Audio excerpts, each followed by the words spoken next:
This is messy, like real messy. Not just plot messy, but the kind of moral mess that sticks under your skin and won't wash off even if you try to sleep it off. I'm going to stretch this out the way it should feel on screen. Not neat, not clean, kind of jagged. Like when you realize something big and your brain doesn't line up sentences properly anymore. The moment it breaks, Danny figures it out. So here's the thing. I don't buy Danny just randomly finds out. Nah, that's lazy. This needs to feel earned, slow burn. Like when you know something's off but can't prove it yet, and it keeps bugging you, like a song stuck in your head but you don't even like the song. Danny starts noticing small stuff. Nothing dramatic at first. Rocco avoiding eye contact. Like, not just normal awkward teen stuff. Nah, this is different. It's the kind of avoidance where someone looks at you, then immediately looks away like they touched a hot stove. And then there's timing. Always timing. Rocco showing up late, leaving early, giving half answers. Yeah, I was just out. Out where, bro? Doing what? Danny doesn't confront him right away. And I like that. I really like that. Because it shows he's thinking. He's not just some impulsive kid throwing punches for no reason. Not yet. Then comes the detail. There's always that one detail. Maybe it's a jacket. Maybe it's a stain. Maybe it's something Cullum said before he died. Something that didn't make sense at the time, but now suddenly, boom, it clicks. And when it clicks, it doesn't feel like a reveal. It feels like a drop. Like your stomach just falls out. Jason is in jail because of Rocco. And I imagine Danny just sitting there after realizing it, not moving, not reacting big, just staring, because sometimes the quiet reaction is worse than screaming. The confrontation, and it's not clean. I don't want this in some dramatic spotlight setting. No, keep it grounded. Maybe a gym, maybe a dock, maybe some random empty hallway, somewhere normal, somewhere that makes the whole thing feel realer. Danny walks up to Rocco. No build up, no speech. I know what you did. And Rocco doesn't even ask what at first. That's how you know guilty people don't ask the right questions. He freezes, and Danny just keeps going. Doesn't give him space to breathe.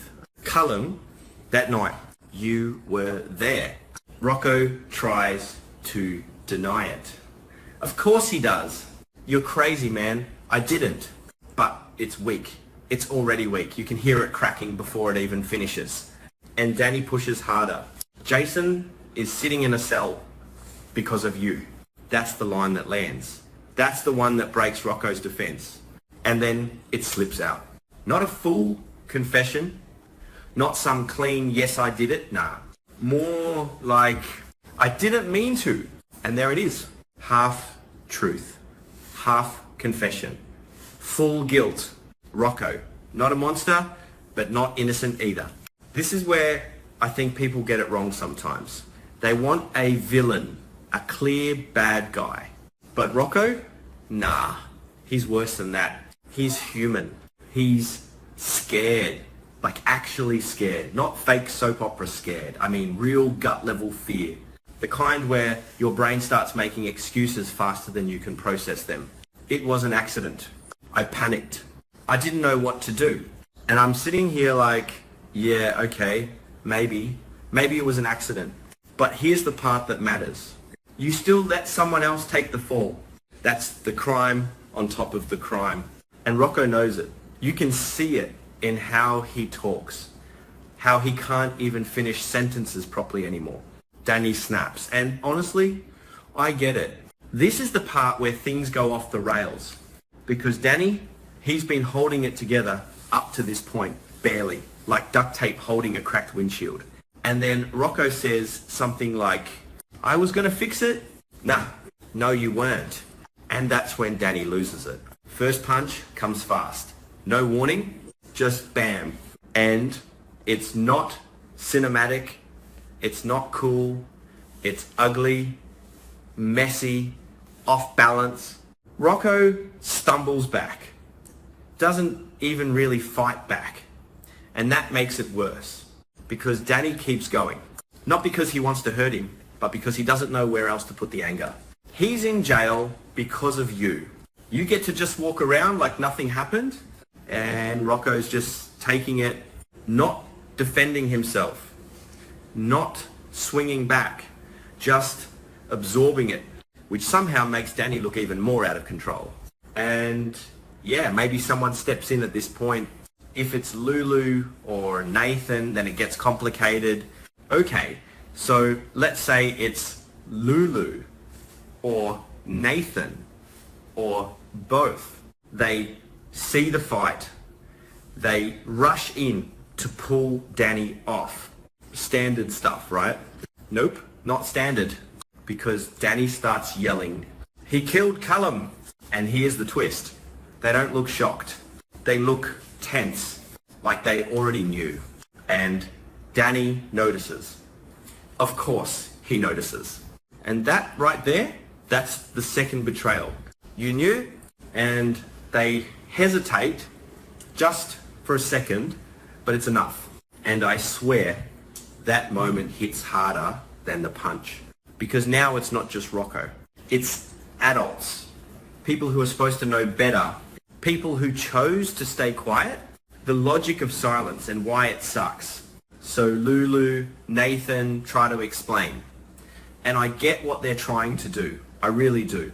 They bring up lack of proof, legal complications, protecting multiple lives, timing, all the reasonable stuff. And yeah, in a courtroom, maybe that makes sense. But Danny's not in a courtroom. He's looking at it simple. Innocent guy in jail, guilty guy, walking free. End of story. And when they say, we're working on getting Jason out, it sounds weak. It sounds like a delay tactic. Like something adults say when they don't want to deal with the real problem yet. Danny doesn't buy it. I wouldn't either. Danny's internal mess. This is the good stuff. This is where the story actually becomes interesting. Because Danny now has a choice. And it's not a clean one. Option 1, tell the truth. Rocco's life is basically over. Option 2, stay quiet. Jason keeps paying for something he didn't do. And what's worse, both options feel wrong. This is where Danny starts to change. He starts to understand what it means to carry something heavy, something unfair. And yeah, this is where he starts becoming more like Jason. And that's not necessarily a good thing. But if it's Dante, oh man, that's a different story. Okay, now we flip it.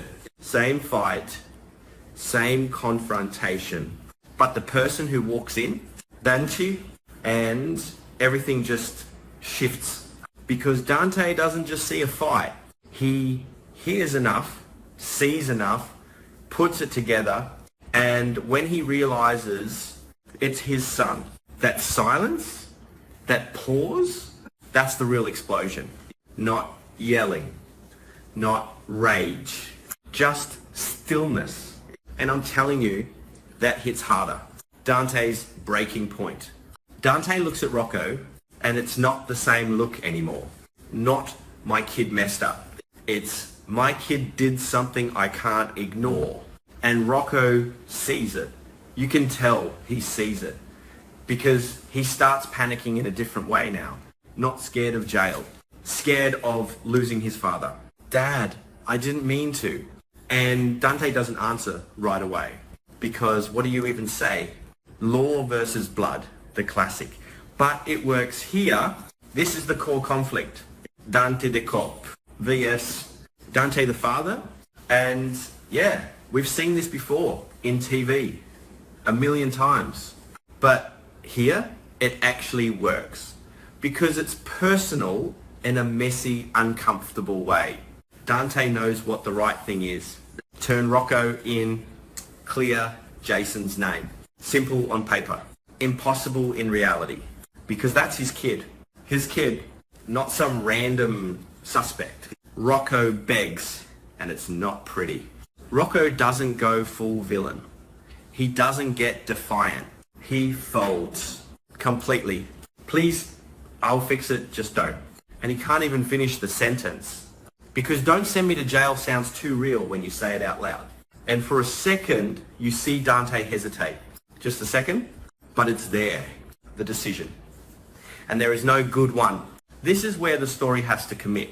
No half measures. If Dante chooses justice, he turns Rocco in. And yeah, that's the right thing. But it destroys the family. And it doesn't feel like a victory.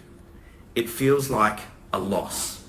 If he delays, covers it up, tries to manage it quietly, then he becomes part of the problem. And that's even worse in a different way.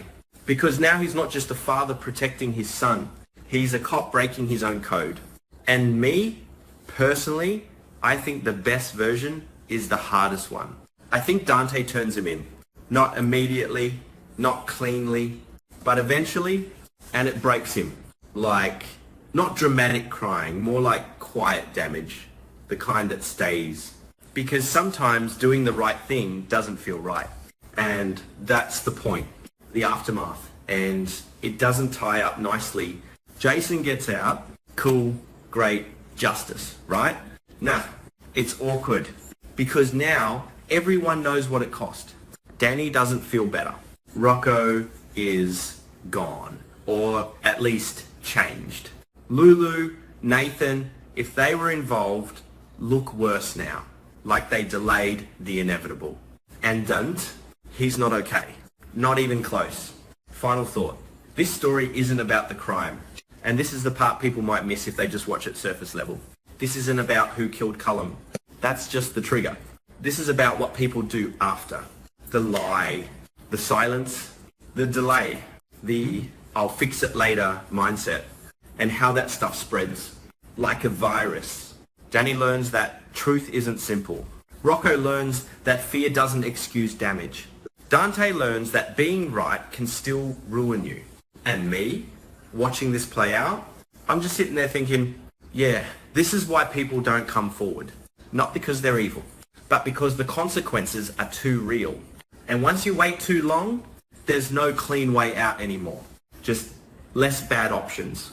And even those still hurt.